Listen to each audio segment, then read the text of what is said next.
Bill Stachowski gave up his staunch defense of UB's 2020 plan last night to pass the late state budget. News 4's Michelle McClintock has more on what that means here in Western New York. It took 4 months, but state lawmakers passed a budget which didn't include a vital measure that helps UB's 2020 expansion plan.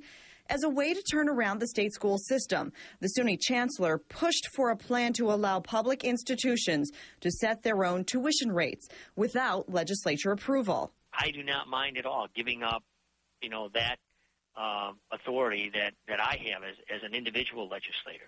The SUNY Empowerment Agreement failed last night after an hour debate on the Senate floor. But State Senator Bill Stachowski, who was holding out his vote because of the bill, says that there is an agreement in place. You have to have a framework before you have the details. They're working on the details. I'm not aware of any agreement with the Assembly or with the governor on SUNY empowerment. And some lawmakers argue the measure is as good as dead. It's dead. I mean, it was voted on twice. And didn't pass either time. UB would have benefited from the plan not only to set its own tuition rates, but to enter into private business deals.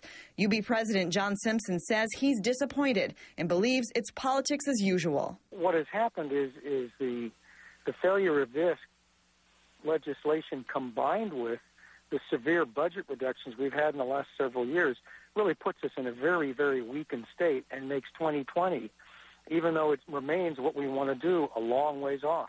Despite only a non-binding agreement in place, lawmakers are hopeful when it comes to the SUNY bill. I'm optimistic that, something could happen. Again, I don't think it's going to happen in the next couple of weeks. And you certainly have to get the Assembly on board, particularly Sheldon Silver from Manhattan. And that hasn't happened yet.